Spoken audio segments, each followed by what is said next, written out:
Hey guys, so there's no vlog today, just this host chat podcast that I did with ROBESMAN. Hopefully you guys enjoy it. And I also just want to say, we have a sponsor. Yes, that's right, we have a sponsor. Finally, we've partnered up with Lyft, the ride-sharing app that lets you get around. And if you've never used Lyft before, I would just like to tell you that I just started using it. Just finally gave it a shot. It's great. All you have to do is use the code ADAM22 when you sign up for Lyft, and you get $50 worth of free ride credit, which is pretty crazy. $50, like, I'm in Los Angeles right now. I could get to Orange County for $50 worth of Lyft credit. So pretty crazy opportunity. And for any normal ride that you might take that's like $10, $12, you get 3 different trips. That's pretty serious. Shout out to Lyft. So use the Lyft code ADAM22.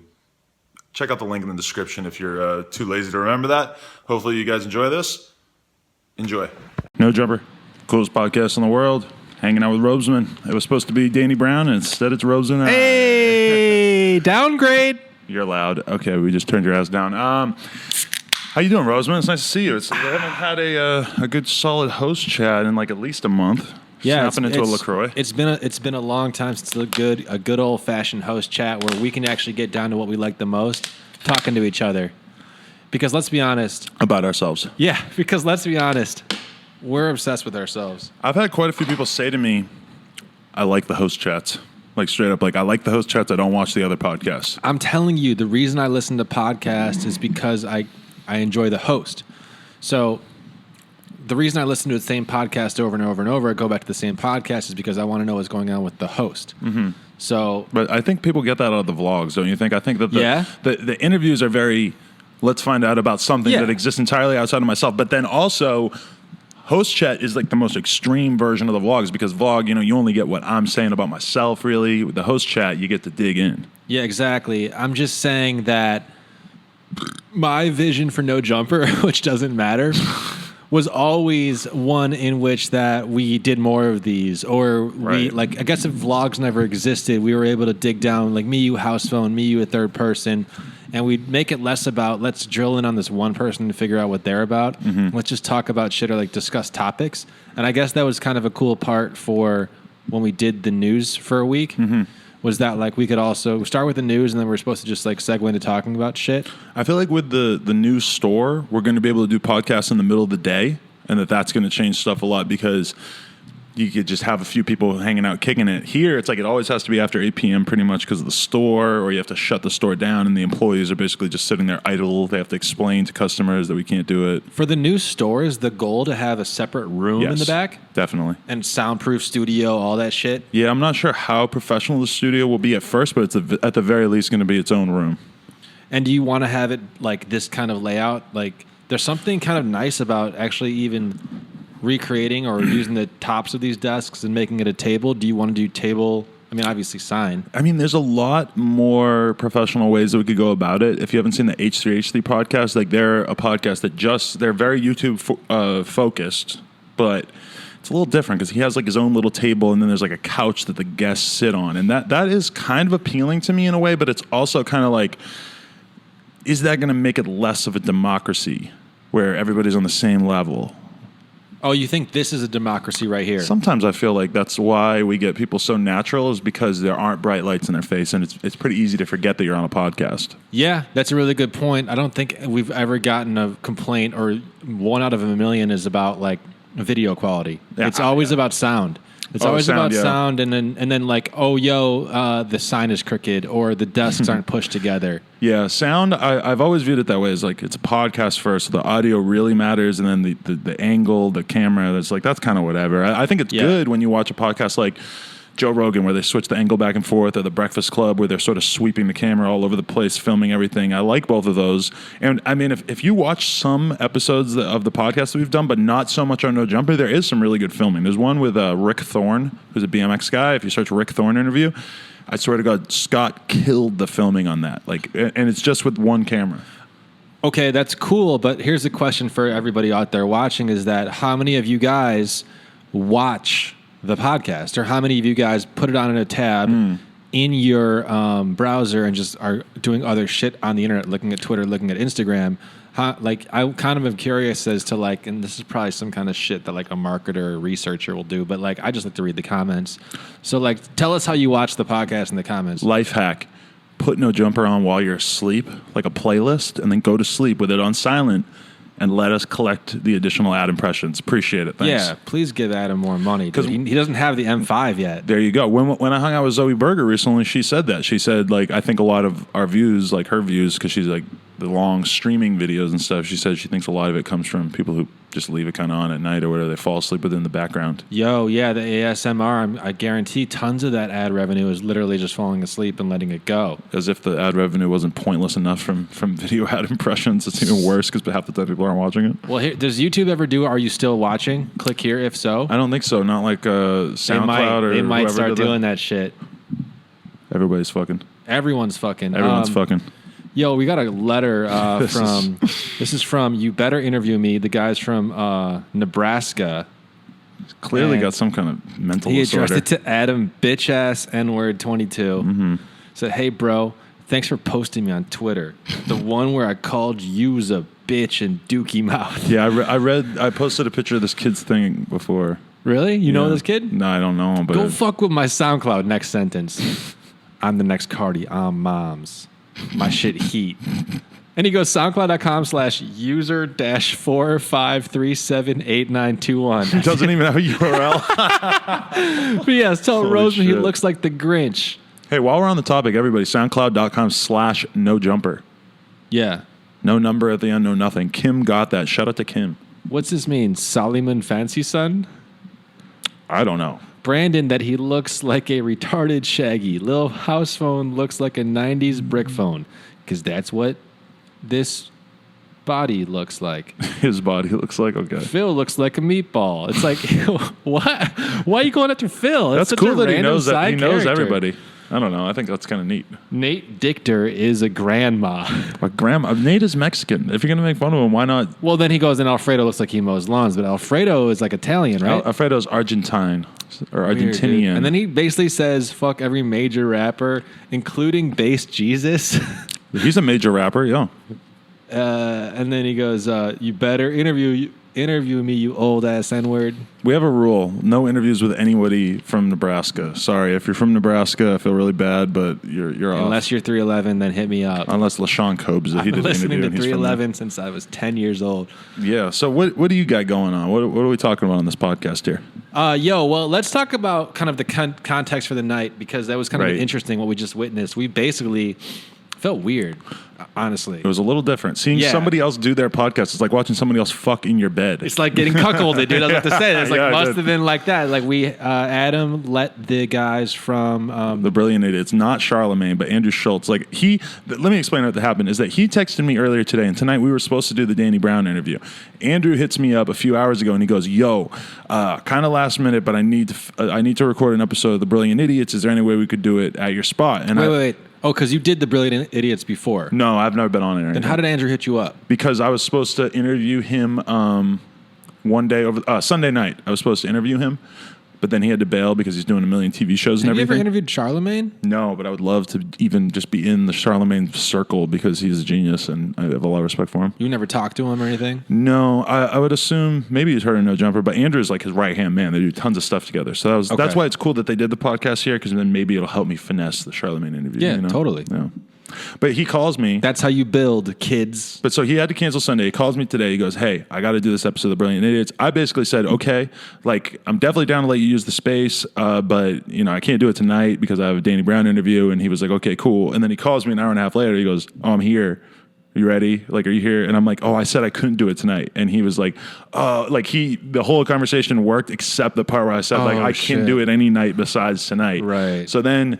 At that point, like I get here, I realize that Danny Brown's going to be late. So I'm like, all right, Andrew, just do yours. And then they proceeded to do a 2-hour podcast. And then while they were doing it, I said about 19 words. And also Danny Brown kind of stopped texting me back. He was at some party. So I'm guessing, he's having a really good time. Partying. Which is okay because I'm in here talking to Robesman and that's perfectly fine. Well, that's fine. But here's a couple of funny things that I noticed about watching them do their shit, and also like I don't know, just shit in general. One funny thing that I noticed was that they were about to wrap it up, and I was like, oh, thank God, because, And then I said something. And then you go, yo, if you guys listen to their podcast or whatever episode it was, I don't know. No, I said something about like, oh, everybody's paying so much attention to politics. Boom, an extra half hour. They Sometimes went right into you know, like politics and the immigration, the Muslim ban. Yeah, we never get that serious about politics. Like I read about politics all the time, but I wouldn't say I'm super confident in discussing them publicly in the way that they just did. Like they really were demonstrating like extreme. Well, they didn't get everything right, and that's why I'd be like, oh, kind of jump in. But they had facts and figures, and they had like the dude they were talking to. I forget his name. I'm horrible. It's Amin. Oh, Amin, yeah. So right. Amin, like, and he's on ESPN. I'm not super familiar with him, but I don't watch like I'm too gonna much do ESPN. the deep dive when I get home and learn about him. Yeah, because real articulate dude, and very like smart had an interesting point of view because he's like not a citizen. Yep. From the Sudan, can't get his green card, and is talking about how hard that shit is, and how the Muslim ban, quote unquote, directly affects him. Like he could not leave at this time, apparently. Right. And he's like talking about all the shows, all the TV shows he's on, all the work he does in America, everything, all the like celebrities he's connected with, and they're still like he has letters of recommendation from like NBA coaches, right? Like, let this guy get a green card, and they're like, nah. Yeah, it was pretty interesting listening to their podcast, and it really made me think like. They're super smart, but if I were to have this exact same conversation with you, I feel like that exact conversation would be alienating a big part of our audience because I think our audience is younger and they want to talk about funny toilet humor shit. Yeah, I don't know what their audience is, and I don't know, like, when you start going to a political state with a podcast, then you better, like, have your facts and figures ready and also, like, be on top of the everyday, like, unfoldings of it. Right. And, like, you need to listen to a lot of different political opinions to kind of form your own and, like, do your own research and shit like that. And, like, we're just, like, we're on Twitter, we're just looking at memes and getting, like, sound bites here and there. And, like, but we're, like, okay, if someone's super deep into politics and maybe also sports, then they probably don't know Lil Peep. Oh yeah, totally. Like, so like our knowledge base so deep is into like totally separate from theirs in a sense, because I bet that they both probably, or at least Andrew, he knows about a lot of the more mainstream rap, probably more New York centric. He didn't know Tyler Grosso, and he bought a shirt. Yeah, which is nice of him. That was cool. That was cool, but like it was just like. You can only dive so deep into certain topics, and for some reason we chose a really frivolous one, as in like rap, or just for me, music in general or whatever. Yeah, because that's the thing. It started out as me just being like, oh, I'm going to do a podcast about whatever the fuck I'm interested in, and then that ended up gravitating towards mostly rap. Those are the ones that just find their way into my lap. Like I could do a porno interview every week, but I don't know that many porn chicks. It would take a real effort to find a different porn chick every week, but the rap ones just fall into my lap. Yeah, and like it's funny what you've become because you started as this podcast to do it for like people who don't have a jumper, have interesting skill sets. Like that's what you set out from the very beginning. Now we're getting Danny Brown. But because like Xavier popped off and then it became rappers, you still are fighting to like do a host chat, to do your vlog, to do whatever, but like now your fan base expects you to incorporate like the rap culture into your daily life, and they also like you're a spokesperson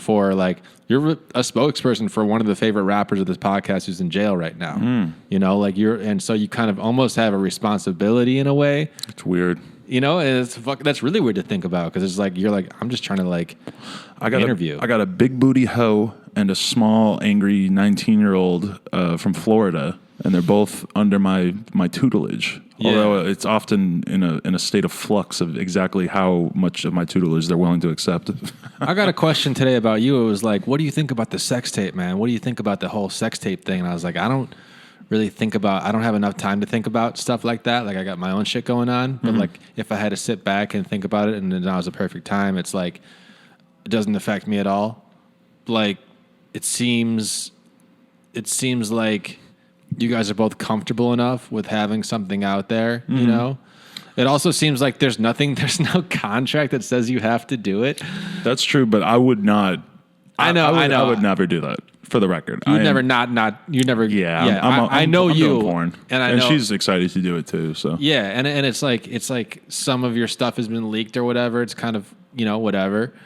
So there's some that stuff. in particular makes me really not care about doing it. Is the fact that there's these shitty videos of my dick, but like literally, there's videos on major porn websites with like 1 million views or 500,000 views. It's me and her, and she's sucking my dick. So it's like it's not. And you're not getting paid off that. Not at this time. No, it's unfortunate. It's true. See, there needs to be. I said there needs to be the monetizer, like for the Vine compilations. Well, they on do YouTube. have that on Pornhub and stuff. They'll monetize for you. You can monetize, yeah. Yeah, it's less of a lawless thing than you'd think because there's actually a lot of business going on over there.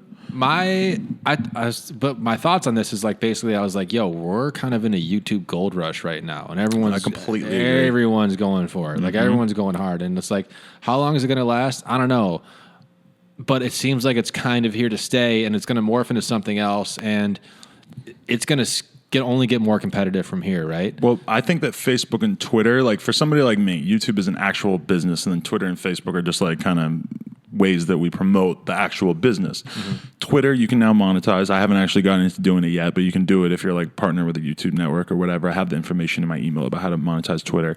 Facebook is. We were just meeting with an MCN the other day. They were telling us that Facebook is seriously going to, like, you already can get paid by Facebook, but it's a whole tricky thing. But they're going to have a real monetization scheme in place, much like YouTube. So in Instagram, maybe never, but, you know, it's going to be really interesting because I think there'll be Twitter, Facebook, and YouTube all competing as the ways that you can make a living from social media. I don't know, like will something like Casey Neistat, will that ever blossom up out of Twitter as opposed to Facebook or YouTube? I don't know, but yeah, I mean, interesting. Yeah, it's totally interesting, and we're in this gold rush, and everyone's competing, and there's going to be more competition not only with the content creators but also the content hosters.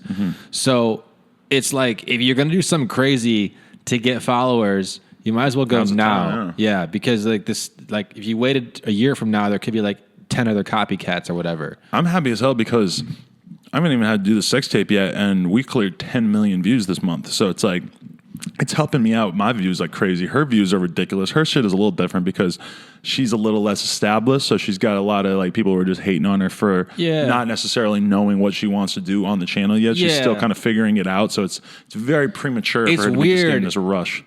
It's weird how it's not just even her. It's just like anyone new. That like people just haze the new guy in life. True, right? And especially if the new guy's getting all this attention. Yeah. So if someone comes to your high school and they're new or whatever, they're just gonna get like hazed or whatever. Like, or like I don't know, people in the new like even me on this podcast at first it was like fuck that guy. Always. Yeah, and then now there's some guys who are like I like that guy. There's still some of the fuck that guy, but it's like more than when it started or whatever.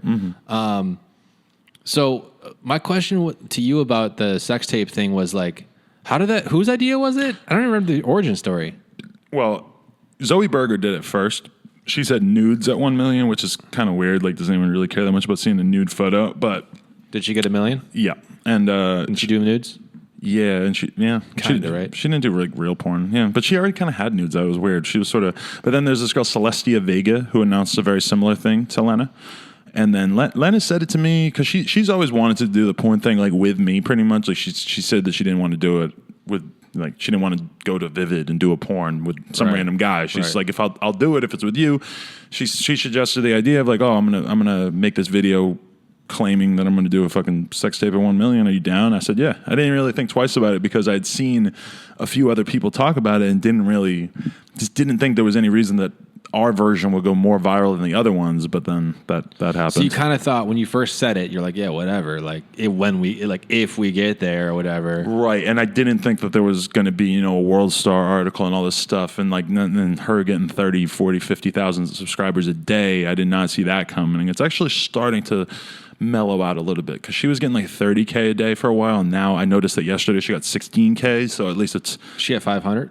She's at like 550. Yeah, Jesus, you're about to do a sec. Well, you got to both hit 1 million, right? Yeah, and I'm at like 450. So I mean, actually, it could be a couple years. No, I think like I was supposed to hit 1 million in a year before all this stuff. I think even right now, the Social Blade statistics say that I'm going to hit 1 million in like 8 months or something, 6 months. But for her? For her, it's way less. It says like a month and a half, 2 months. But that also doesn't probably take into account the fact that hers is slowing down a little bit from there not being as much hype over it. I'm pissed that Rice Gum didn't diss us. He said he was gonna. He said he was? Yeah, I don't want to like pull the cover off of how this works, but he followed me and her and No Jumper, and he DMs me and her, and he said to me, he goes, yo, man, like, I might do a diss song about your girl. No offense, it's all in good fun, just so you know before I do it. And which is funny because, like, that's I was nice. behind the scenes of the Tanner Fox. Well, not behind the scenes. I was drinking Jameson in the video, but I did that video. I actually really like Rice Gum. I think his videos are great. So I was super excited when I thought he was going to diss her, and I'm actually a little disappointed if he doesn't. Yeah, that's going to help a lot if he does. Rice Gum's vlogs are so funny. Like, his diss songs, whatever, but his vlogs are so weird. Does Lennon get down? Because I mean, it seems like, okay. With Rice Gum? No. Okay. This is an interesting thing. I feel like if you get like 5 hater comments in a week, you're like, damn. But if you got 50,000, you're just like, it's just nothing, right? Does Lena get bummed out? She does kind of get bummed out just because, like, the comments that are mean to her are so, like, vicious about her body and stuff. And it's just really, really mean shit. And, like, it's funny because, like, she was getting it like crazy. And I was just telling her, like, just ignore it. Don't look at him. But then I started to get a fucking shitload of hate comments about her. And then I'm over here, like, blocking every single person who's, like, leaving these mean comments or whatever. So I guess I'm not as tough as I was acting. But I don't know. Like, yeah, with her, it's like when I did the Fousey2 video, it's like I had fucking, you know, I couldn't look at my comments for at least a week because it was so ridiculous. But hers, it's like, you know, I don't give a fuck about a Fousey2 fan calling me an idiot or calling me ugly. It's like whatever. Hers are so mean and so specific that it's kind of. Yeah, dude, it really brings up the viciousness and shit in people. And it's also like she just got 500,000 new subscribers, so it's not what she's gonna block 500,000 people. Like, you know, you can't do it. Yeah, you got to get the hater subscribers if you really want to go super viral. She could close the comments, but she said that she thought that would be a sign of weakness, which is good. She's right. And it's such a shame too, though, because I feel like everybody who watches the No Jumper vlogs for the most part seems to like her. And then, like, she is one of the most kindest, sweetest people I've ever met. That's you what know, I'm saying, just like a super kind, sweet soul that, you know, just happens to like want to do a pornog. Yeah, and it sucks because her family's not very understanding about it either. They've been pretty pissed off. Well, it's like she's like actually a fucking marketing genius if you really want to break it down. Because if she's the first person to ever say this and deliver, right? Has anyone ever done? I will do a porn at 1 million YouTube subscribers before. I mean, the Celestia Vega girl said it, but I'm not sure. I think Linda's going to hit it before her. She already passed her in subs. So there's a race, kind of. I think Linda's way out in front, but yeah. But what I'm saying is that, like, okay, Celestia Vega, but she didn't have a guy she was with as well, or was there a guy too? No, I think it's just going to be a guy. I don't know who it's. Just a random guy. Because like you had like Farrah Abraham, right? Teen Mom. Right. Who like did porn and like went a little wild with it, and like she acted like it was a leaked sex tape. Yeah, that was so weird. I never really. But it was with wasn't it with James Dean? Yeah, it was with James Dean. Yeah, and they did like anal in the first thing or whatever, and like she went all the way like in the first one or whatever. Yeah, it's almost like, you know, again, when you think about releasing this, like I was joking about like how you got to script it, but like you do kind of have to. Whether it like whether it's vlog style and you do like the whole day. Oh no, we're gonna like actually make a porno movie. Like we're gonna get porn filmers and like a. I know. We talked about that, but I'm just saying that like a lot of like actually getting filmers and whatnot, like that could be for the actual like action part, but there could be a build up. Are porns monetized like YouTube videos? I don't think I want to do a whole story around it so much. But you know what is the thing is if you did vlogs on Pornhub, you can make a lot of money because they told me how much you get because I'm having conversations with Pornhub at the moment, and they told me how much the money was, and I think that there's a real like if we did this once on Pornhub, I think that there might be a part of me and her where we'd be like, well, why don't we just make a new sex tape every week, not like professionally filmed, throw it on Pornhub, make a bunch of money. I don't know. Crazy. Yeah. Well, or it's just like the lead up vlog is actually on your YouTube channel and it's like called the lead up. Exactly. And there's the after and show. You promote the Pornhub channel. Yeah. She was like the most searched thing on Pornhub for a while, which is kind of weird to think about. No way. Number one most searched. Like number one and number two, like Lena the Plug and like something else that was like similar. A few people sent me screenshots. That's insane. Yeah. I got to do a cameo. I want to deliver a pizza. I swear, I got to do something. Take a Viagra and just have a boner rocking through your jeans while you're delivering the pizza. Nah, man, I'm just going to deliver a pizza. Just be a normal-ass pizza, like, just give you guys some pizza. Dude, it's so weird having all these kids tell me that I have a big dick, like young kids. Yeah, yo, you guys got to chill out, man. Like, just Like, yo, my man Adam got a big dick. Yo, I'm like, what the fuck? you're my man. I love it though. I don't mind. I'm perfectly happy. I mean, the only thing that freaks me out about it is I'm scared of like getting to 1 million subscribers, but then my views are like almost the same as where they're at right now. So I'd have like a fake million. Yeah. You know, but Yeah. but I'm encouraged because it's like I gained 100,000 this month. Probably would have gained a lot anyway because I had the famous Dex interview, the scarce interview. We were already doing really well before the Pornhub thing or before the porn thing became a thing. But I would say that it has helped a lot. Like we're averaging probably like 100K on vlogs now. But if it were like I hit 1 million, and I was still averaging 100K, I'd be sitting over here hurt. Like fuck. Yeah, that would suck. I hate when people have bad ratios. Like I hate when someone has 1 million Instagram followers and they get 5,000 likes. But you can't. I mean, you can't control it. All you can do is put out good content you think your fans want, and then keep it moving. And like you're diversifying your content on your channel, which is going to cause some like drops and some dips and peaks and whatever. But it's like I think ultimately like that's going to keep you alive longer than these other guys. Like the fact that like we talked about this before, but the fact that you can bring on like the up and coming guy, and he does actually want to talk to you too. That's the whole value out of No Jumper is that like, yo, you got your No Jumper. Like that's shit, you got your No Jumper. That's crazy. So there's that whole value add. Now like it's actually kind of nice how you integrated the vlogs into it because it's like kids are like, okay, I want to know more about this actual host guy. They didn't think they did because a lot of them were like, what the fuck is this? And the vlogs didn't do that great to start, or maybe not instantly. Yeah, they did. I mean, I was doing 5, 6, 7,000 views when I first started putting up vlogs. Right. And now they do better than some interviews, but then the big interviews the kids really come back for. So there's different like bases within your whole thing. And that's why it sucks when we put out something like that Kevin Pilari and Father song, which I thought was pretty dope. And like that like the actual hardcore No Jumper fans on average probably think Pilari and Father are pretty dope.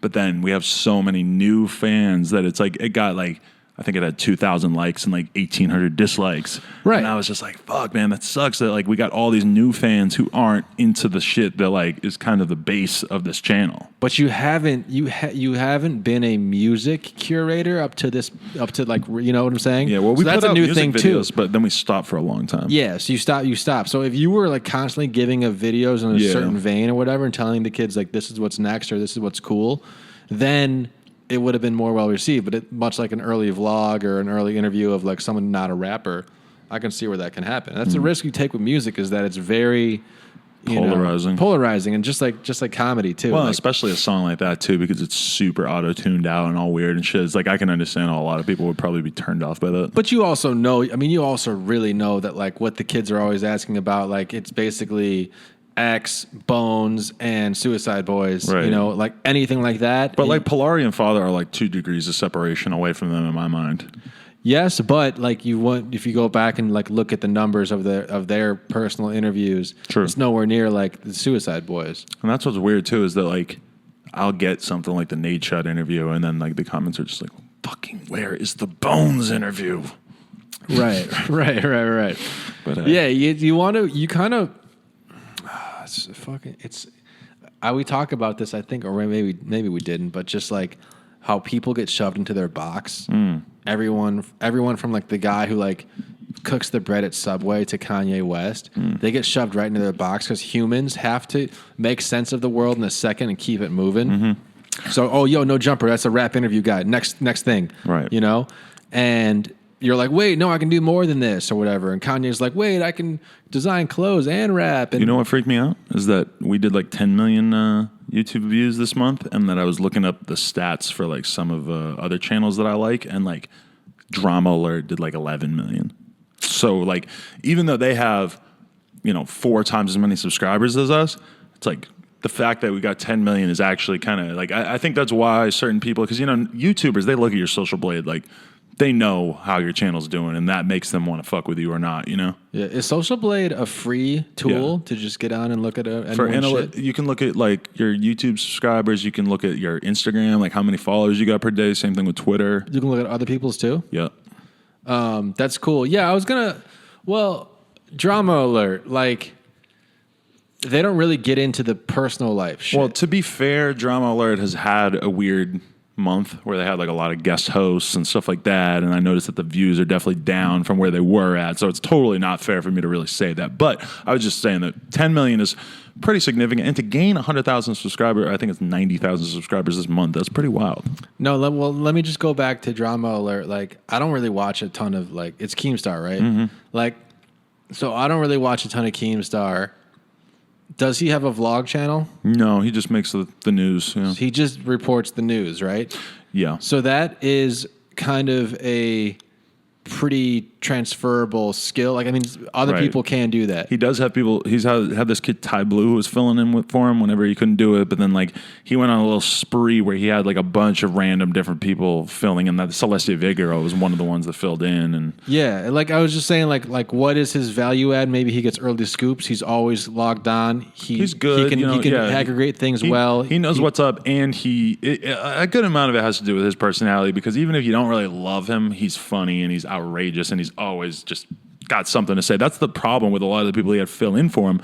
I was watching theirs, and it's like they're people who aren't really, they don't tend to take a stand. And with Keemstar, his opinions are usually, it's either very hot or cold, which is it's really good when you're doing like an opinion based like news show. Yeah. So I guess his value add is his personality, but you never really get to go too far behind the curtain. So I'm wondering, like, is letting people super far behind the curtain all the way to like into your own bedroom where you're going to like have sex with your girlfriend, is that going to be like a proven model as like to how far you have to go to actually like be one of the biggest, kind of personalities out there? I mean, for me, it's kind of like I'm willing to do that because I consider this whole YouTube thing to just sort of be like a weird experiment with myself, And for a while when I was doing the No Jumper News, I started to have that feeling. It was like, well, if I stick to podcasts and doing the news, then I don't have to put my entire life out there on YouTube, and I can actually kind of have a big chunk of my life that's private. And I actually found that kind of appealing. But then I realized that the news is really just talking about other people, and that wasn't just anywhere near as enticing to me. So then I kind of decided to stay away from that and just do the vlogs and just really put myself out there. But I don't know, like, will there come a time in a couple of years where I'm like, no, you know what, fuck this, I want my fucking life back. I'm not going to put myself out there like that. I don't know. Will I ever be able to do that? I don't know, with the podcast and stuff, because sometimes in LA, at least, it feels like I'm becoming sort of like oppressively well known, where it's almost just becoming like unanimous. Like I get talked to by people where most places I go in LA now. Yeah. A lot of, not everywhere, but a lot. Dude at Chipotle was like, yo, no jumper. And that was what was funny too, is that there was Fucking a couple. Shit. Ooh. Cockroach just came right for Roseman. You kill it? Or those shits, dude. You know what it is that Alfredo has his desk filled with paper and shit, and that they tend to stay in that. I cannot wait that we're moving to this new store. God, we're going to look back in these days. You notice that there's like a roach implosion in every podcast now. There's always like one thing that happens. And also, Phil left a fucking burger out today. God damn. It might have been Alfredo. I think it was Phil though. Now I'm going to be on edge. What like were we talking about? 3/4 of a burger. I don't know. You guys are savages. I'm just ready to be out of this fucking downtown LA. I want to be on Melrose, man.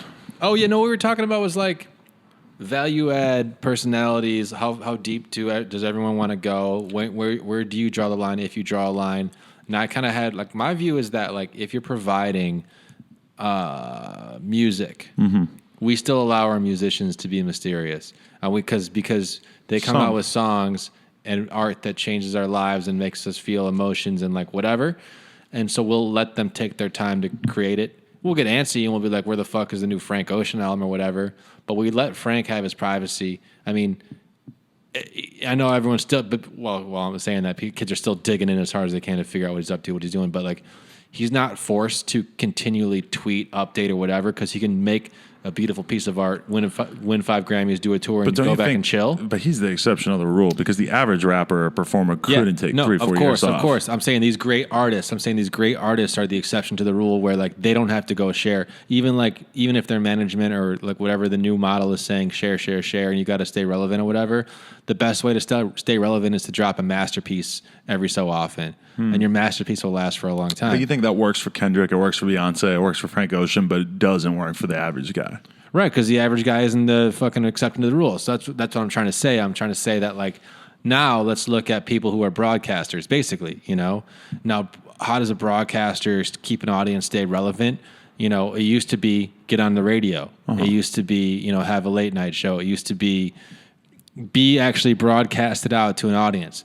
So now you got to find a way to build an audience based on basically nothing, you know, or whatever you lock into. And it seems, and this is kind of, again, back to the Adam LZ thing, it seems that the guys who are willing to share more, go deeper, connect more, are doing better. In BMX, that's 100% without question. The truth is that the people who are doing the best are the people who are oversharing. Yeah, and it's not even we saw how it is in skateboarding too with John Hill. Yep. And we saw how it is with scootering too with, like, you know, and we saw all the same, yeah. It's all the same shit. So it's like, and what you eventually become is kind of a broadcaster. And so I'm talking about like now podcasters. And so radio still has a hold. So you got like Charlemagne on the Breakfast Club, you know, does his podcast, but he's not vlogging. He doesn't have to do it. Yeah, but that's also like probably something that he doesn't even really know about or think about. But if you think about it, Charlemagne's on the radio every day. So it's like, to me, like I could put out a podcast every day and a vlog every day. And I don't know if maybe, sometimes I think about that. Sometimes maybe I think maybe I'll just do a podcast every single day and stop vlogging. And maybe that will replace the vlogs, but I don't know if people would like that. Yeah, you talked about doing that at one point, like a daily podcast. It would be so easy, especially with the studio space. Get a couple people in there. Like maybe you do a few interviews a week, but then you do one conversation every week, and maybe on one day you record Saturday and Sunday, so you don't have to be in there for that. Yeah, it could be like the daily wrap up or some bullshit or whatever. Talk about the news. Yeah, like if I had a big enough fan base, then that would see. To me, vlogging is really what I did because I wanted to get big in a hurry. And I didn't see any other way that I could like consistently put stuff out on YouTube and grow my channel. I was doing the podcast thing, but then I started to feel like, wow, you know, I'm doing so many fucking podcasts. I could also do this vlogging thing. I just really wanted to challenge myself by doing as much as possible. And I'm not sure the vlogging thing will last forever because it seems like most people have like a shelf life on it. But I do think that vlogging is a way to build like daily vlogging is a way to build a huge fucking fan base really fast. It just comes down to also the best use of your time, right? Mm-hmm. And also like your resources and what you can actually hire out and shit like that. So like if you had a cameraman at the store and you do the podcast and the cameraman does the behind the scenes and also like the post interview, then all of a sudden you got two pieces of content daily of, you know, and you can kind of like actually have a private life or whatever. And then, you know, drop maybe a personal vlog every once in a while. But it's weird how I have almost no faith that anybody could make a good vlog about, you know, I just don't, I feel like if I hired somebody and I was like, your job is to make a vlog about my life and the store every day, I just feel like they would fuck it up and it would just be trash. Yeah. I have no faith in other people. I understand that, but like, you know, that's wrong. There's somebody that probably would get your taste if they sat with you for a couple months. Here's the thing though, that job is so time intensive. Like that's a 12-hour a day easily job. And I mean, you're going to have to pay them a huge amount of money. People aren't going to want to do it for a prolonged period of time because it's such a fucking nightmare. Would anybody out there do that job for $30K a year? Look how many fucking comments are about to get. If they're saying yes, that's because they haven't fucking because they'll burn out. They'll burn out. And because they suck. And because if they were going to do it, they would suck. So if someone... I'm not talking about someone following you all day with a camera for 12 hours a day. I'm talking about someone at the store that comes in and gets like maybe an hour before the actual interview, and then an hour after, and gets a pre and post show. But why wouldn't I just do it myself? Like, what is that? It doesn't take me any time to edit. It barely takes me any time to vlog. It's not like I'm really like sacrificing anything. I'm saying, yeah, if your time is that's the best use of your time right now. I'm saying like, I guess I'm asking, like, what is the best use of your time as moving forward? The best use of my time is just going hard as fuck on YouTube, really. Like, I think this is by far, in terms of money, is by far, and in terms of building a fan base, it seems like just doing vlogs. Even the podcast thing seems like, damn, if I were to put all my effort into doing, like, crazy vlogs every day, like, really doing something out of the ordinary, insane, outrageous every day, that would grow the YouTube channel faster than anything. Doing the podcast is good. I do it more because I just like it. Yeah, it's kind of therapeutic. Yeah, it's just fun. It's so easy. I mean, doing this is easy. I was stressing out all fucking day about Danny Brown. Yo, I wasn't. I thought it was going to be a really nice conversation. He seems like a nice guy. Me too, but I'm still like... I don't have the deep knowledge? No, I do. I've been listening to him so much for like 5 years, and I just have it so built up in my head. That's been one of my dream podcasts for so long. Oh, shit. That's like the biggest... That's like as big as it gets for me almost. Because who set that up? Or who was going to set it? I mean... He DM'd me. Oh, nice. Yeah. Back to that whole broadcaster conversation. I'm just like, are some of these bigger broadcasters missing out by not starting this kind of thing earlier? Like Who? Guys who are on the radio and who are big, who also have podcasts. They don't know about it. They don't get it. Fucking Casey Neistat is still like so small. Like these people who work at radio stations, like they could never wrap their heads around like daily vlogging. They haven't even. It hasn't crossed their mind. I understand that. So you think they are missing out? Like you think that like if Charlamagne does anyone want to see that from them? Well, what if Charlamagne did daily vlogs? No. It'd be pretty smart. He would never. But I mean, if he did, it would definitely help for sure. But does he need the help when he's already being broadcast to all these other crazy people like through all these outlets that he does shows through? We never talk about this side of it too, though. Like, not everyone's vlogs work. Not everyone builds a fan base. No, yeah. Not everyone like is that interesting or even needs a platform or whatever, you know. And you don't know when your shit's gonna go, and like you don't know how much you actually have in you to go and stuff like that. So it's like, when do you think someone out there who's trying to get some vlogs started should know if they have something or not? Do you know? If you're tiny and you're not growing, then something's wrong, you know, because it's like, but that's the problem though. It's so hard to get going from when you're on 0, when you're getting 10 views on everything, it is fucking tough to get to 11. But when you're at 200, 300, even that is so much easier to grow from there, because at that point, well, if you're getting 10 views, 50 views, it's like you have to really grow on an individual level. You have to convince people one by one really to watch your shit. It's like you don't have any kind of network effect to rely on. So what else are you going to do?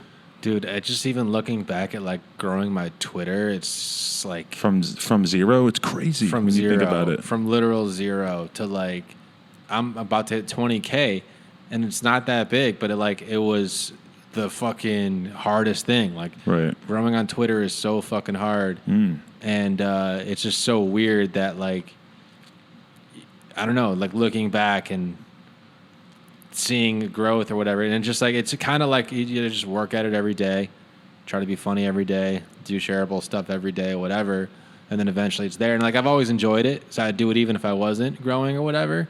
But the weird thing for me is that like I was working hard, I guess you could say, like tweeting a good amount and stuff for, you know, I was averaging like 2,000 new followers a month. This month I got like 18,000 new ones. And that's like kind of funny because that's like, yeah, maybe some of those people knew about me from the sex tape, but you know, that's like they didn't have to go follow me on Twitter, you know? So it's like, I think it's probably largely from a lot of different things, but it just trips me out because it's like really the only way if you want to build a big following is to go do something big in real life and get fucking attention from different sources and stuff. I feel like if you're trying to get big on Twitter, it's an uphill battle. Yeah. I know. I didn't. I mean, it was a really uphill battle, and it didn't really start happening until I started coming on this show. Mm-hmm. Obviously, the huge impact on everything I was doing in terms of like my own brand and social stuff. But interesting, you said like, yeah, you get the 18K or whatever, because I think that's it. I should really take a look. Well, you built this core, and now you did a marketing stunt. Yeah. And you're getting these marketing stunt. But I already had a foundation, so but you already have a foundation, good, you know? so the stunt followers might go away, be haters, you know, taper off or whatever, but your foundation's, that's what you're focused on, and you're still going to continue to serve the base. You serve the base. And I was going to say new followers, 17.5, same color t-shirt. And my top follower for January was Rice Gum. Yeah, that's huge. Shout out to Rice Gum. So like that shit is like what's most important. So again, like if you didn't have that core and just did that stunt, then you better pray to God you have a lot of follow up to deliver on. And that's because you have like these chops and these years built up of like grinding at it. And no one's ever going to remember the grind. No one, as much as we talk about it, this is why I like doing the host chats, because we remind everybody kind of what, like, as much as you want to talk about like ADAM22 being actually 22, like in his bedroom, like trying to make a BMX website and getting $300 a month for an ad. Like everyone's like, dude, that's just a rich vlogger, bro. That's no jumper. Yeah, everybody forgets about the way up, because I sat in my motherfucking room working on that BMX. There was no guarantee no jumper was going to be a thing, work, even be cool. Nobody cared. Like, all I did was I just kept going. But it's weird though, because so many people say that. Like so many people put out stuff weekly. But, you know, at the end of the day, it's like, I guess, I don't know. I had something going on, something that made people start watching it or get stuck on it. Because I know a lot of popular-ass people that start podcasts and nobody gives a fuck. You have a very strong work ethic that comes from, I don't know where, but, like, to keep grinding on the podcast when you really like it wasn't showing too much return? Like I don't. But from the very beginning, like by the time I did the fucking Ian Connor interview or the Puya interview or whatever, it's like I could already see it. Like I could already see it. Like I'm making a few $100s a month, but it's only been a couple months, and I definitely could see this turning into a few thousand within the next couple months. So it was so obvious to me that it could be something. But like for the average kid, it's like a Puya interview, an Ian Connor interview. It's not a realistic thing. You're not going to be able to go get a couple 100,000 views in a video because that is what grows it. Yeah. Is when you get something that's so big. Because when I meet kids, it's like, I found out about you from the Ian Connor one. I found out about you from the Puya one, the Suicide Boys one, the really big ones. Like the smaller ones, I'm sure they bring in fans, but the ones that are like really big, those are what that gets everybody. It's natural, but I guess the part that's the hard part of what you're saying is how do you get Puya? How do you get Ian Connor? How do you make that connection happen? Yeah. You started with one, and there was no guarantees that one led to anything else. You started, and so somehow you linked this fucking world together. It didn't really even make sense to me exactly, but like I would love to actually like lay it down the order of the interviews, which ones came out, which connections led to what, to kind of show like people out you can there, make a like, chart for real, because it's like there's so many where like I noticed that somebody took notice because of someone else, and that opened the door for. And even still, like I will do podcasts sometimes with like somewhat more underground guys, and I know that there's somebody really well known that's going to see it, and that I could probably get them a couple months down the road. Like that's always in the back of my head. Yeah, but was it in the back of your head with Xavier to start? No, because at the time I wasn't thinking about doing anything outside of a BMX podcast. I was just like, I'm going to do fucking the BMX side of things. And Xavier authentically like seemed like a BMX rider at the time. Like he was riding with us all the time. So it was just obvious, like, oh, I'll interview this rapper dude. And then that just sort of. Fucking crazy, man. Fucking wild shit, bro. I'm just trying to hold it together. I don't know. I mean, yeah, because okay, let's talk about this now. There comes a point where your life becomes almost unmanageable because you literally have a fucking platform and almost a responsibility to the people that helped you get big and you help get big, and it's kind of that reciprocal relationship. So like how many retweets are you supposed to do? How many guys are you That's supposed why I've just opted for none from day one. Like I don't do anything because I feel like I'm doing somebody a favor. Maybe it's because like we could talk about like there's a couple of people on the No Jumper Twitter account that help out and stuff, right?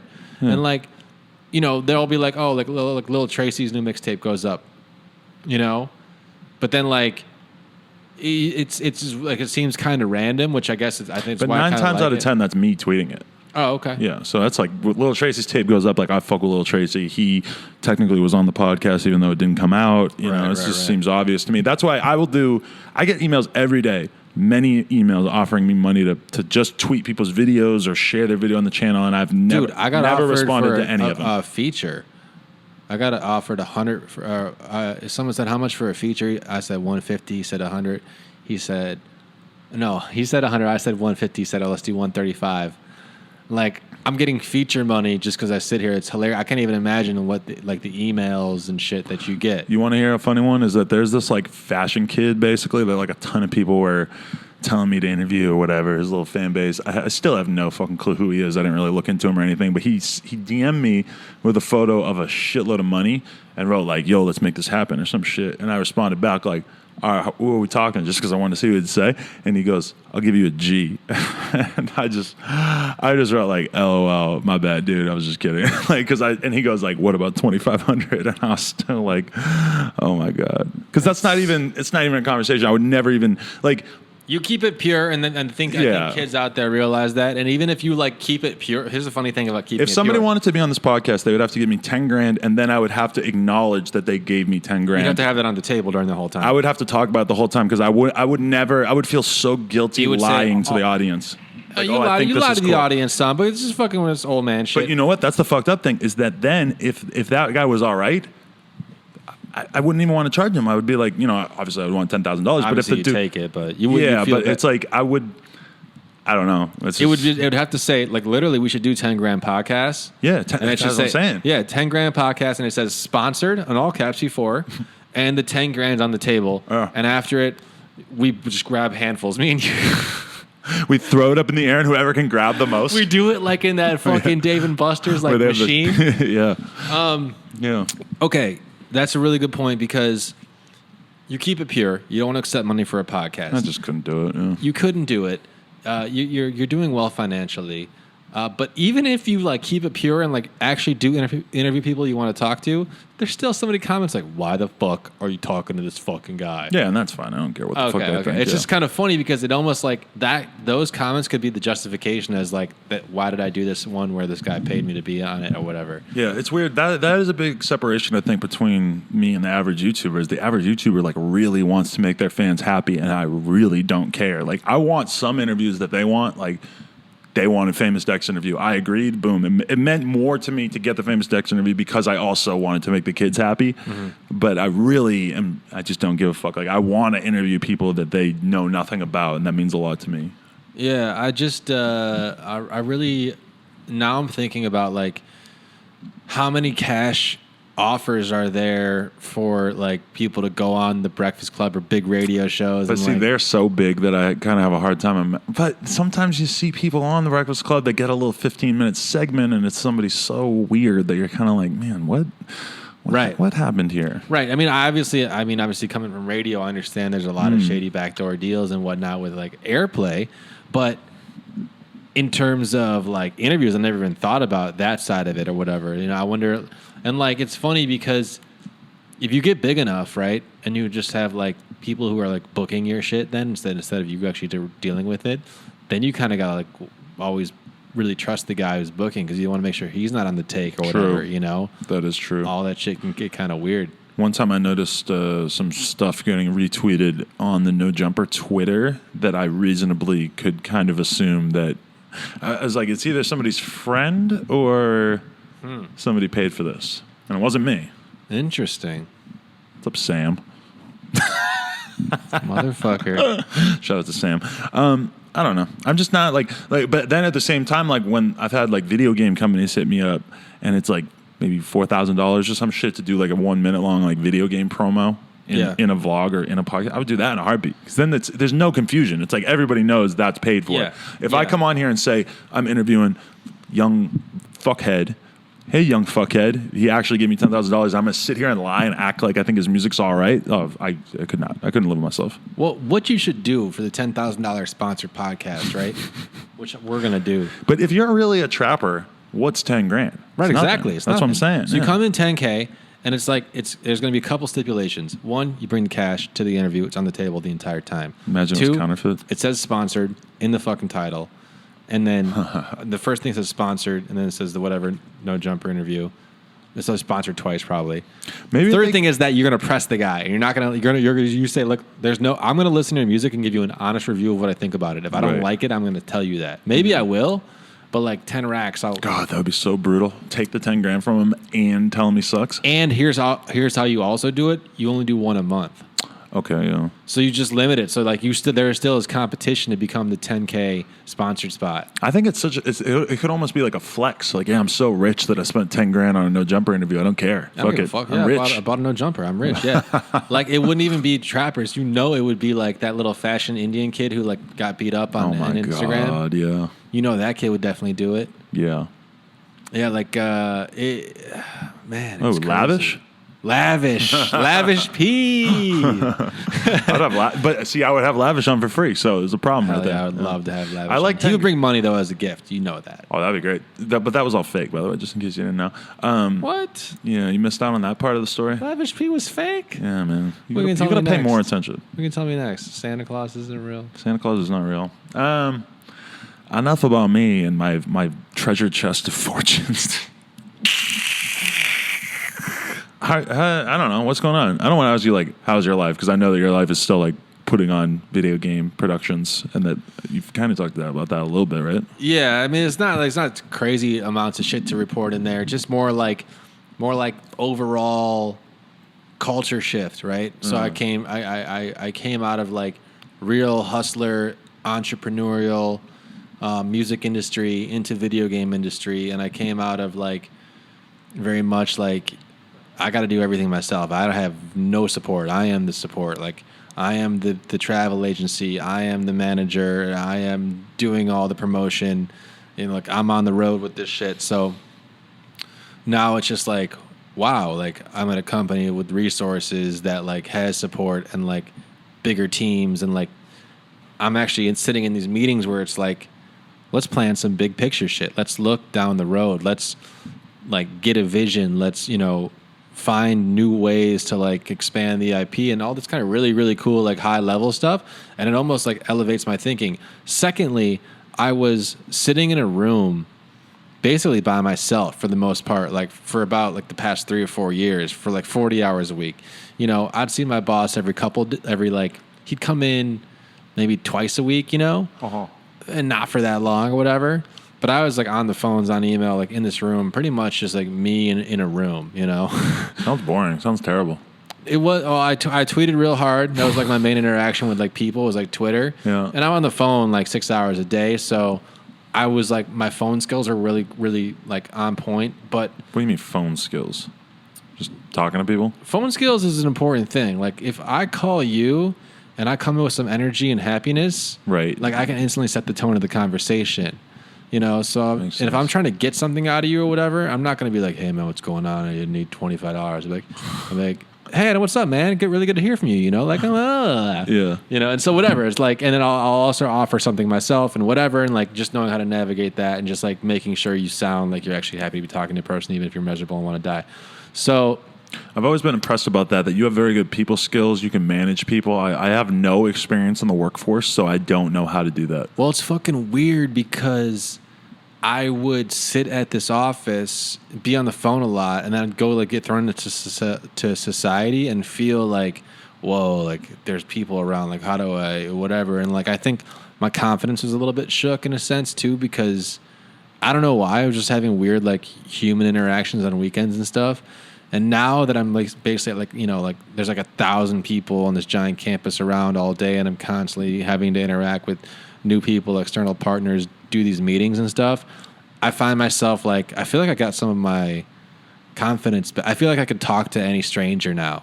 Mm-hmm. Or like I'm just in that part of my life. I've had these ups and downs, ebbs and flows, where it's like I've had times where I've gone out. I'm like, I don't want to talk to anybody fucking tonight. Like I don't want to get to know this person, or whatever. But now it's just like the world is my oyster, and like any conversation could lead to some kind of new cool thing. So I might as well go explore it. For somebody whose job is basically creating conversation on these podcasts, sometimes I feel like I'm really horrible at just talking to random people. I just don't know what the fuck do random people talk about, because a lot of times I feel like I spend all my time thinking about shit that nobody wants to talk about, that nobody can relate to at all.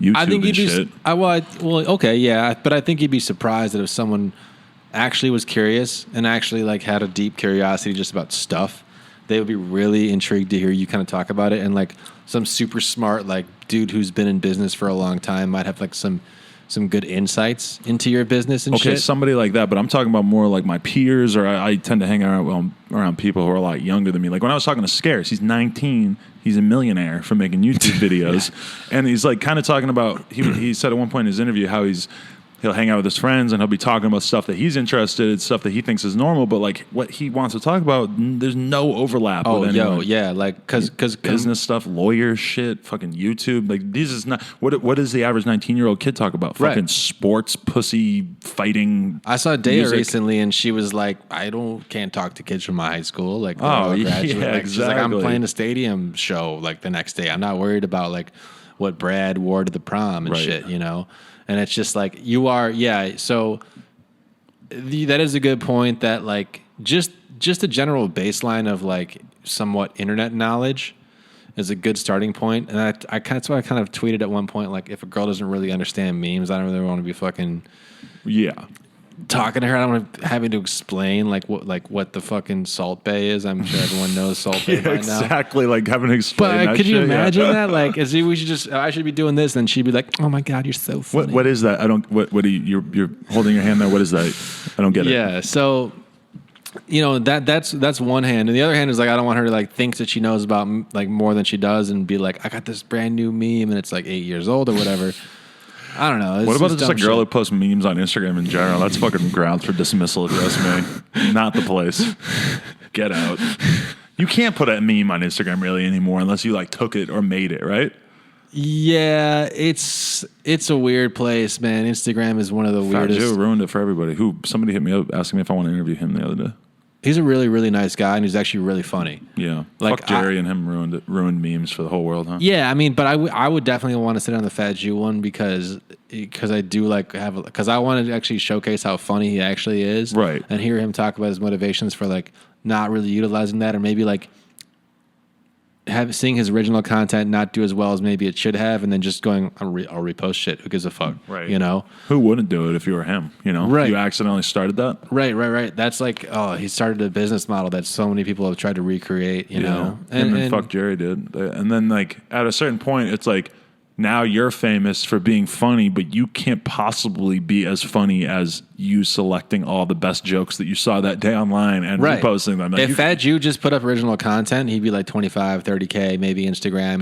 But everyone would be like, that guy is so funny, you know, and be like ride or die for him. But it was so weird when people were hating on him so hard because it's like, wow, is the era of aggregating memes over? Like people were so offended by him stealing memes. I'm like, well, but you realize this is what like every person on 4chan is doing. But then once it becomes a business, everybody wants you to play by different rules. Right. Once they see you get rich, they want to take. They love to build you up and then tear you down. Like Fat Jew didn't get 1 million followers by people not following him. Like people are like, I need this content in my life. I'm going to follow this guy. Wait, he's rich? No, fuck this guy. And it's like, well, which one is it? Like, and that's what's kind of scary is that the bigger I get, the more of a target I feel like I am to be taken down by somebody. But I will say that in the Trump age, it's like it's gonna be. Can you really be scared of being called like misogynistic or racist when our president is those things and just ignores it when people accuse him? I feel like being called racist now is less offensive than any other time in maybe like the last 50 years because it doesn't even feel like a real insult anymore because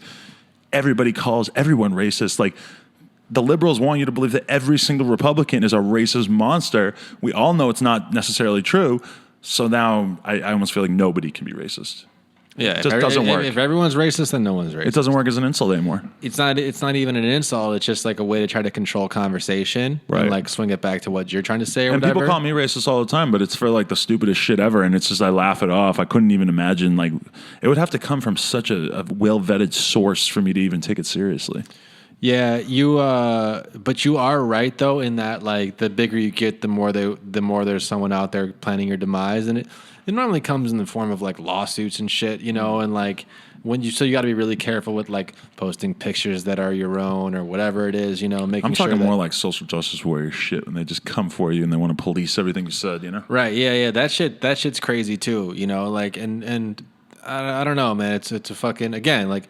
We love to build up these people, then tear them down, and then maybe build them back up or give them a second chance. And it's just like fucking this whole weird cycle of like the more the world becomes populated, the less the younger generation has been raised by parents. I don't want to get too deep into this, but like, are we shocked that a generation full of kids who weren't even raised are now like acting out like fucking crazy people on the entire world, like, and like going out and making like huge warrior campaigns to get whatever attention they weren't given as an actual kid? You know, some of this shit can't be kept in check because like they're all just unleashed on the world. Like, is this shocking to anybody? I'm just so sad at seeing what the left is turning into with all these fucking stupid protests against Milo and shit, and they're doing it again with Gavin McInnes, and it's just like this type of fucking idiocy is why Trump won, which I know is already a cliche, but it's just like, can they, like, is there anything that will make the liberals learn from their mistakes? And will they ever accept that they are responsible for why Donald Trump is president?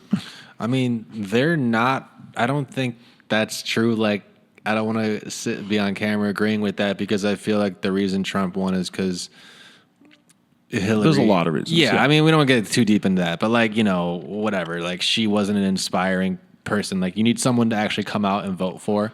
I just feel not like someone to go against or whatever. I'm the lone man. I'm a lone wolf now because I don't feel comfortable describing myself as a liberal anymore, and I definitely don't feel comfortable describing myself as a conservative. So it's like I gotta. Why would you ever do that in the first place? Why to would identify with a political party basically is like the main reason. Well, there was a time 5-6 years ago where I could have, with a steel face, I could have said, yeah, I'm a liberal, and I would have mostly agreed with everything that was being put out there under the guise of liberalism for the most part. And now that has completely evaporated with all these college wackos. Yeah, like okay, like don't identify with groups because it's gonna fuck you. Just any group is gonna fuck you. At a certain point in your life, that group describes exactly who you are, and then at a certain point, you're just like, wow, that doesn't describe me at all anymore.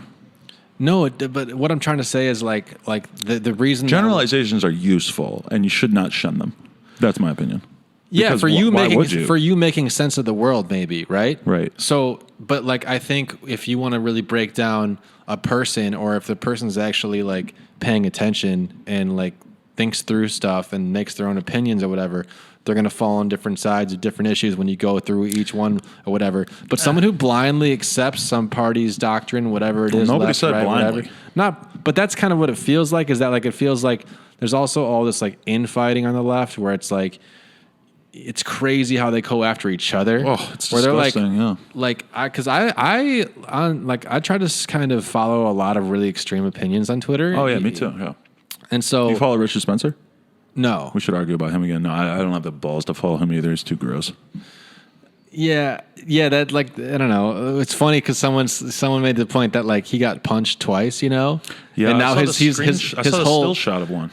And now his whole view is like shaken about everything. And someone's like 2 punches was all it took to fuck this guy up. Like, you know, whatever. But he's an Nazis. idiot for being out there without security anyway. You can't be saying that kind of shit and not have security. I mean, yeah, fucking, he gets security now. I hope he has to pay for it. That's funny. Well, that's the other problem. He probably doesn't make that much money. What does being a Nazi pay these days? Adam? $1 million a year. I'm doing great, yeah. Yeah, so like, okay, people are trying to like it's again, I think it goes back to everyone trying to one up the other person. I will admit that I love being right.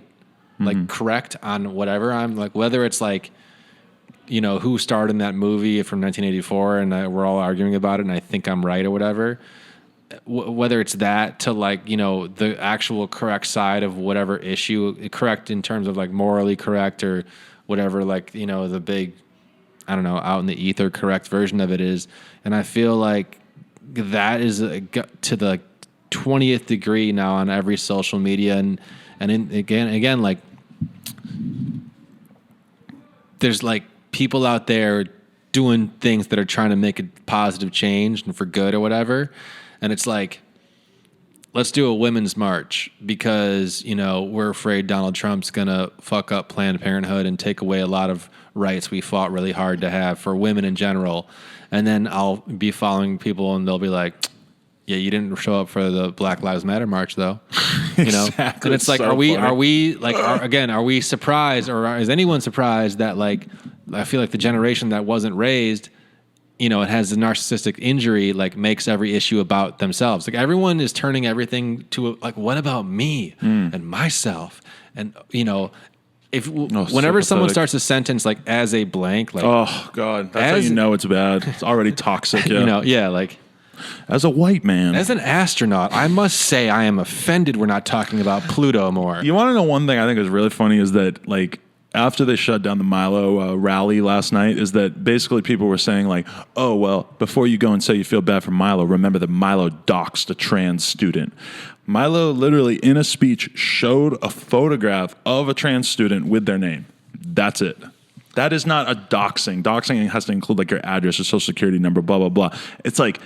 So basically, Adam, but again, you're assuming there's going to be any kind of a nuance on Twitter. People but listen, that probably has 50 billion retweets. Their opinion is so ridiculous that they think that a trans student can never be named, can never be shown because they are such a sensitive flower that they should never even be discussed. Whereas, like, if that trans student went on stage and said, "Here, Milo Yiannopoulos, blah blah blah," there's no conversation to be had. Yeah, he's a student, and the photo that they used of the student was from TV. It's like his name on a news show. So it's not exactly like he was hiding. Yeah, it's almost like it's that thing where it's like it's some of the things that like white people think they're doing to like protect like black people almost is the racist thing. Yeah, because exactly. they're thinking that like, oh well, they can't help themselves. Well, a lot of people so we like have to do their it. solution to like misogyny is, oh, let's treat every woman like this special little flower that can't speak for herself, and if you say one thing insulting a woman, then you're an animal. But meanwhile, like the insults that are thrown at men by social justice warriors so callously on Twitter are like, they're abhorrent. It's like there's such a double standard. It's so insane, and it kind of makes me want to just opt out of everything. That's exactly what it does. It's like it does really cause you to like everyone is like, oh man, you got to. Well, not everyone, but like people, you hear things like you got a platform, man. You got to go use it for good, and it's like, I'll use it for whatever the fuck I want. Yeah, and I'm gonna sit. I'll sit here and I'll think critically through whatever issue I want to think through. If I got something to add to the conversation, I'll add it. If I got some kind of voice that's a smaller voice than mine that's making a really good point, I'll amplify it. And I'm not gonna get into crazy nuanced discussion on fucking social media because at the end of the day, I'm trying to make money. I'm trying to sell shirts. I'm just trying to like fucking do my job, go home, see my friends, talk to my family. That's you admitting that you're like a capitalist piece of shit and that all you care about is your own fortune, right? Incorrect. I care about my friends, my family. I care about like the people around me. I care about like doing good for the commitments I've made, which is like, again, some of that does involve making money, but I also like, I value like doing a good job for what the commitments I've made and stuff like that. And I'm also this year I'm gonna give back more this year. Like I'm gonna help like different organizations and like do some charity work and shit. And I'm already like I've been thinking about that too, the charity thing. And I thought about it, and it's like I don't want to get too into it because it's not about me getting credit or whatever. But it's like if every decision in your life is like me, and if every time you see something happen in politics and you just spin it to yourself or think about yourself first, or like, everyone has. But that's what social justice teaches people to do, is to sort themselves into groups and then care about their group and shit on every other group. And to also protect other marginalized groups that they consider marginalized. But then meanwhile, everybody, it's really just institutionalized, like legitimized bullying. It's just people want a valid excuse to be assholes to other people, and now somehow social justice has become that. Yeah, and it's like a competition for like who's the most marginalized. If we forget about one group or whatever, like you see the phone? Where is it? I gotta turn it off. Keep talking. Hey guys, what's up? This is No Jumper, and my name's ROBESMAN. That's robesman.com on No Jumper. No Jumper is brought to you by LaCroix. Enjoy a LaCroix pamplemousse today, found in all your local Gelsons. Chug a LaCroix for the culture.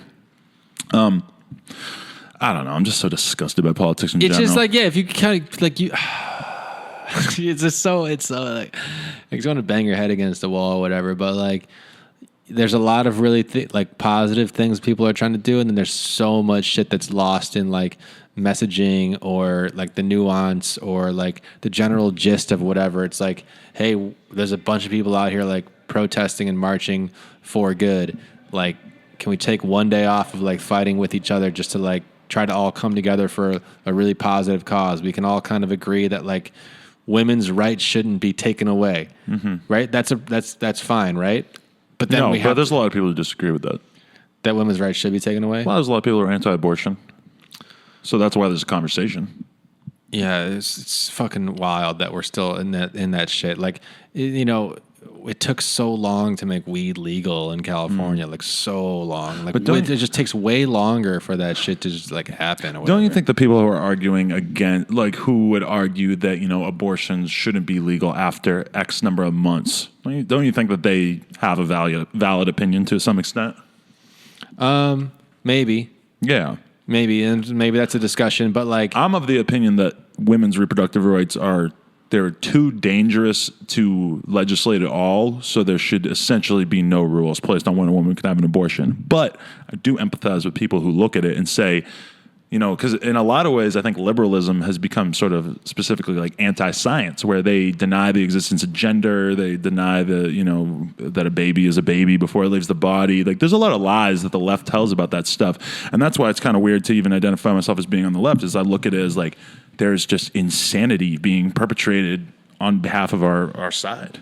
Yeah, but it's like the problem with the motherfuckers who go so hard against the abortion, go hard against abortion, is they're not going super hard for Plan B. They're not going super hard for condoms or birth control given to everybody.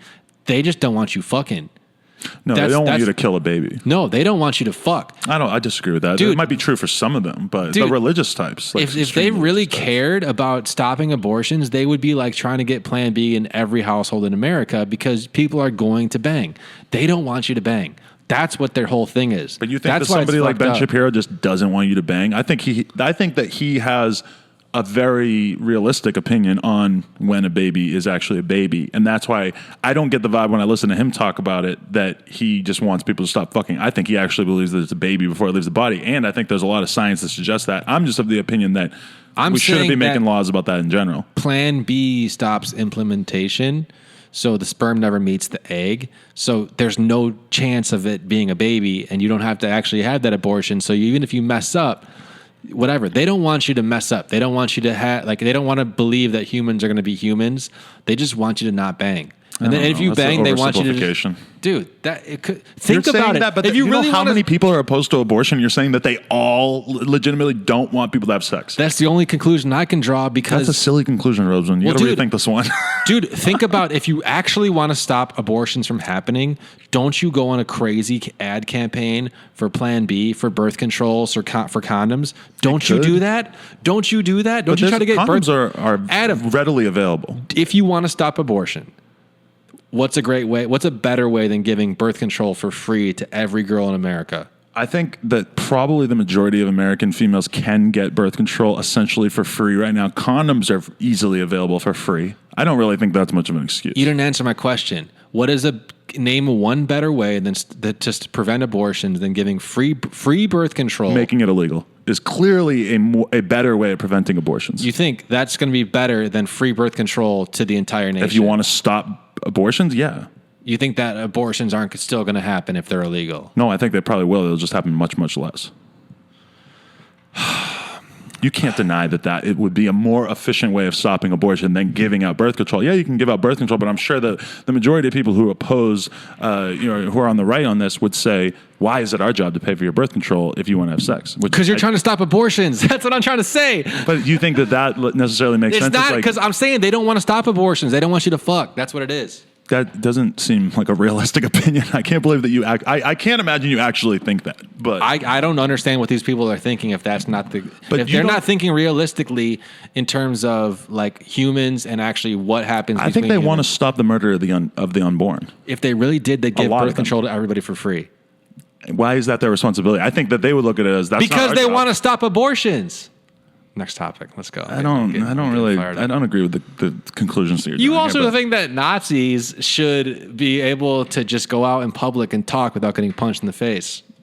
Or no? Yeah, I do. I think that if you go to a Klan rally and you punch somebody in the face, you're in the wrong, regardless of what I feel about their opinions. Yeah, but I'm saying what I was saying with that shit is that like you might get hit. If you're in the Klan, you might get hit. You might, for sure, you might. But I'm just saying I don't think it's right. I don't think you should go around hitting people for their opinions. Yeah, but you might get hit. But when I had this thought after we had that argument on the John Hill podcast, which was that I didn't really see any backlash over that, or like a lot of. Maybe I saw a few. I saw a few that were kind of. Well, I saw a few that were complimenting me, being like, "I'm glad you're so open minded," and I've seen a few that were like, "Oh, but Richard Spencer said this, this, and this," which is really not the point. It's funny because whoever like. I don't know how deep everyone goes in the podcast or whatever, but it's also funny to see when people do get to the certain points, like this point we're at right now. By the way, hashtag LaCroix boys. LACROIX BOYZ. No, but but I'm just saying, like that. Then when they start commenting on this stuff this deep, it's like split. Your viewers are almost like half and half in terms of like. But let me say this: Go ahead. You can punch a Nazi in the face, in my opinion. Say you go to a rally and there's a Nazi and he's standing there and he's saying, and this actually is going to kind of contradict what I said about the Klan, but if a guy is standing on a corner and he's saying kill all black people, then I don't really see it as being wrong to punch him because he's essentially advocating for violence against innocent people.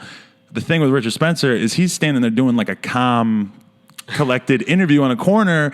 He doesn't advocate for, killing large groups of people. He has some pretty messed up ideas, but I don't think that they are so specific. And even there are some aggressions that I would consider, like, say somebody goes to a punk rock show and they're wearing a fucking swastika on their shirt. Well, there's some things inferred by that swastika that I can somewhat understand violence against him. I just think, okay, where do you draw the line? Because this is the thing about Richard Spencer. If his opinions were 30% less extreme, then he's like your uncle. He's like some guy that you work with at the barbershop or whatever. It's like, and when you saw that woman who was wearing the Make America Great Again hat, but it actually said Make Bitcoin Great Again, she gets pepper sprayed last night. I mean, that's an extension of the Richard Spencer thing, right? Because she's right wing. She gets pepper sprayed. She's some woman just standing there. Well, I mean, did the guy interviewing her pepper spray her? No, it was like a dude walked up and did it while she was doing the interview. Yeah, that was so stupid. But that's an extension of the Richard Spencer thing. Like, as long as we're going to validate and make it okay to commit violent acts against people we don't agree with. Listen. I'm not saying it's okay. I'm not saying that it's like, whatever. I'm just saying you're saying it's inevitable. And I agree it's inevitable, but I also think if it's you wrong. talk enough shit that you should get hit, and the best way to deal with a bully is to punch him in the face, If you're getting bullied, people think that just ignore it or whatever. No, you got to stand up to a point. And if you actually felt like, I think this dude, if you felt like this dude is poisoning enough minds out there or spreading a hateful enough message, it's actually going to affect your day to day. Can you kill him? Huh? Can you kill him? Okay, say that same exact thing where Richard Spencer, a guy walks up and shoots him in the face. That's exactly the same thing. It's just a more extreme version. And basically, based on what you're saying it would be better. It would be more efficient. It would take care of the problem. The problem goes away permanently if you shoot him in the face, right? No, because you might this is now we're getting to the terrorist thing, I guess I think shooting Richard Spencer in the face, if you know that he has plans to bomb an African American church, is completely fine. That's totally fair.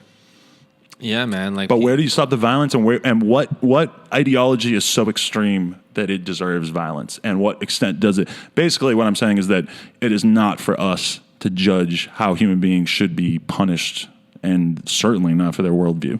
Yeah, we made a great country in that we had the freedom of speech part of it. That was a pretty nifty idea this country had. The left is dead set on getting rid of that. Yeah, and that kind of sucks. But again, there's also like what Andrew, who was sitting here. Andrew Schultz. Yeah, Schultz was sitting here earlier, and he was like, there shouldn't be stop and frisk. I don't want any stop and frisk. He's like, I should be free to walk down the street. And also, it sounds dumb, but I should be free to commit the crime if I want to, and then receive the punishment of the law. But the preemptive, we're gonna arrest you just because we think you might commit a crime, unless you have some plans or whatever. So that's another part of the country people don't want to talk about. Violence doesn't normally solve things or whatever. But then how the fuck did all these countries get made? That was a different time where we operated on different codes of ethics. I think it's a certain I'm just way saying of acting. I think I said it before, but it's almost like all power eventually goes back to violence or the threat of violence. So it's almost like this really savage nature. I know, and I think we should be above that. I would love to be elevated and have, but I'm also living in the real world, and it's I would love to be I would love to see 9/11 happen and be let's just be above violence, No, and I mean that's a case where obviously people need to die after a terrorist attack. The people who we think committed that terrorist attack need to die, or it's the end of our fucking civilized society. And so I think when we do drone strikes after a terrorist attack, of course we do. Of course we do drone strikes on terrorists. We have to. If we don't, we're fucked as a fucking civilization. I just don't think that, if you consider Richard Spencer this dangerous force in America, then I can't relate to that opinion. But, and also I look at it like Milo, look at all this. I mean, if Milo had been out there doing a speech on the side of the street, then they would have fucking loved to do the same thing to him. And he's a guy that they call a white supremacist. He literally has videos on YouTube called Why White Supremacy is Not the Answer. Well, dude, listen. I'm not scared of Richard Spencer or Milo. I'm not scared of a terrorist. I'm not really scared of should be scared of a terrorist. No, I'm not. I have zero fear of any terrorist or whatever. What I actually am scared of is being in a movie theater and there's a loud bang behind me or something. Like, I'm scared of that random weird gun violence in America with like the mentally unstable getting their hands on guns and these random like shootings you see over in the news or whatever. Like they always publicize. Like, and there's a lot of that in America. That's like I'm scared of like a drunk driver hitting me. You know, I'm scared of like the realistic things that might actually take me out, like high cholesterol and shit like that. Like, I actually think statistically, for the most part, like that shit is more scary. Like cancer, that's scary as fuck. You know, so these guys like Milo and Richard or whatever, like not scared by, you know, but like they might get punched in the face. I don't know where I was going with that. I was just trying to say, yeah. But I don't know. I was just whatever. My opinion is that nobody should be punched in the face based on their opinions. And I can't say that because there are opinions. Like there are opinions. There's going to be equal and opposite. There's a famous Sam Harris quote that's basically like, there are opinions or ideals that people can hold that are so dangerous that it's fair to kill them. And I think that's totally true. Like if you know that somebody believes in jihad, then is it fair to kill them if you know 100% that they will kill innocent people in their lifetime? Yeah. And basically, you have to. This is like the only moral choice to make. You believe in death penalty? I think the death penalty is kind of just pointless. Like I don't understand why we don't just throw people in jail for the rest of their lives. I don't really. Because Charles Manson's having kids. Is he? I mean, a lot of these fucking criminals who have done like horrible things to innocent people are like having fruitful, fulfilling lives and like passing their genes on. Well, I didn't know about him reproducing. That's very interesting. And that certainly is a conversation like, should a person who's in jail for the rest of their life be able to breed? That's interesting. But I don't know what the death penalty really accomplishes. I think some people are fucking animals and need to be put down, like crazy, cold-blooded, psychopathic killers. But what is not good enough about a jail cell? Because do you think a dude like Dylan Roof or whatever walks into like a black church and does a hate crime and has absolute zero remorse and like is literally like... I just don't know what's the difference between him being killed and him sitting in jail for the rest of his life. Because when you sit in jail for the rest of your life, we pay for you. Yeah. And then you can also he will literally have girls writing him letters saying, but a death I love sentence you. costs like $1 million and like keeping somebody jailed costs like $20,000 a year. So it's like realistically, they're probably pretty close. But like, I'd rather spend that money on just murking you out. Just get rid of it and keep even if it costs more, just because it's going to make you feel better. No, not to make me feel better, just to fucking like get rid of that problem. He's already gotten rid of if he's in a cell for the rest of his life. But he's having like. He ended lives with people who had families and stuff like that and like, whatever, innocent people. And he ended their lives and now he gets to have a life. Yeah, I just don't know if I don't know. I think the scary thing about the death penalty is that it is so permanent. With somebody like him, it's like, okay, there's no question that he is guilty. That's the cases I'm talking about. Yeah, he's an example. Like, if there is going to be the death penalty, he's probably the ideal candidate. Not like some guy where the DNA evidence still might come back 10 years later and say that he didn't kill the dude or whatever, Right. Yeah. I mean, somebody like him who flagrantly like flaunts it and doesn't deny it and doesn't feel bad for it, that's really scary. It's scary that evil like that even exists. I wonder if they're going to like dissect his brain and find like a tumor that made him do all that shit. Something deep down. Hey, we should probably wrap this up. We're almost at an hour and a half. We just wasted like the last half hour talking about politics again. I'm just watching this roach on the fucking box over there. God, it's disgusting. Kill that roach. I hate this store so much. I can't wait to never come back here again. Never go downtown again. Lil Xan shirts on sale now. No Jumper condoms available with all orders from onsomeshit.com. We also have the No Jumper shirts. I'm wearing one right now. Cop it. No Jumper.